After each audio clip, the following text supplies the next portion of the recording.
Sgt. Pepper's Lonely Hearts Club Band is an album I've been waiting to review for a while now, and well folks, today is the day. Let's talk about the masterpiece that is Sgt. Pepper's Lonely Hearts Club Band. Sgt. Pepper's Lonely Hearts Club Band, which I will just refer to as Sgt. Pepper for the remainder of this video, is the 8th studio album from the Beatles, released on the 26th of May, 1967. The album was released during a time when hippie culture and psychedelics were at their peak, and you can definitely see the influence all over the album. From the vibrant colors used on the cover to the actual music. Even the lyrics include nods to being high. I get high with a little help from my friends. Nevertheless, I believe it's time to talk about the album. The album begins with the title track, which I believe was placed here to welcome the listener, and as the lyrics suggest, this is not the first time this band has played. Now whether this refers to the Beatles themselves or the fictional band depicted in the album, you can tell this is not the band's first rodeo. I think here would also be a good time to mention that this is a concept album, with many of the tracks tying together. Nevertheless, later in the song John says, "With Sgt. Pepper's Lonely Hearts Club Band, we hope you will enjoy the show." I believe choosing this song as the intro was a stellar choice. It makes the listener feel as if they're being transported into the world that is Sgt. Pepper's, and that's one of my favorite parts about this album. One of them, has it ever been settled whether Lucy in the Sky with Diamonds was a code for anything? This is a classic number on this album. Some would even go as far to say it's the best song on the album, which in all honesty, I understand. This track is by far one of the highlights of the album. Again, this one also ties into the influence of psychedelics, with the lyrics saying, "Somebody calls you, you answer quite slowly.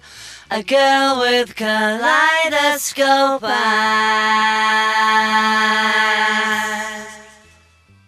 Cellophane flowers of yellow and green towering over your head."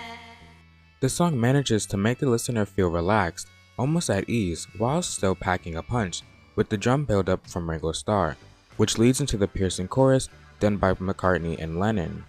"Lucy in the sky with diamonds." Two songs I wish to highlight are Fixing a Hole and She's Leaving Home.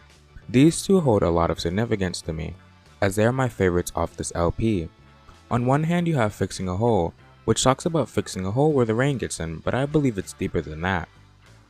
Over time as I listen to this track, I can't help but believe this is truly a metaphor for battling with mental battles, with the lyrics saying, "I'm fixing a hole where the rain gets in and stops my mind from wandering where it will go." I personally believe this is McCartney's way of expressing that he has to fix a hole in his head where darker thoughts come in. However, this could just be how I interpret it, as it's all about how the listener perceives it. This song also ties into the numerous people who lurk around the Beatles whenever they're in public setting. "See the people standing there who disagree and never win and wonder why they don't get in my door." And on the other hand, you have She's Leaving Home, which is probably my favorite of the two. I like the storytelling on this number, as well as the vocals from Paul, and also John, who assists Paul in the chorus. Inspired by a news article McCartney read about a runaway girl, it inspired him to write this number from the perspective of the parents, which I think is brilliant. "She's leaving home, bye-bye." And finally, I'd like to touch on A Day in the Life, which is probably the most popular track on this album, and for good reason. Although not my favorite personally, I still think the lyrical content is surreal. I read the news today, oh boy, about a lucky man who made the grade. He blew his mind out in a car. With this bit being inspired by this very newspaper article, which tells the story of a man who died in a car accident. Later in this song, the bridge is met with even more depressing lyrics. Woke up, fell out of bed, dragged a comb across my head. Found my way downstairs and drank a cup. And looking up, I noticed I was late. This bit highlights the realism of not wanting to start the day, especially early in the morning, which is something most people can relate to, including myself. This number also features some more theatrical production, such as an orchestra, which only adds to the glory. And now to answer the question, what makes Sgt. Pepper's Lonely Hearts Club Band genius? Well, I believe it's the elements of storytelling, subject matter, as well as being one of the first concept albums. I think this record has paved the way for lots of concept albums that would come after.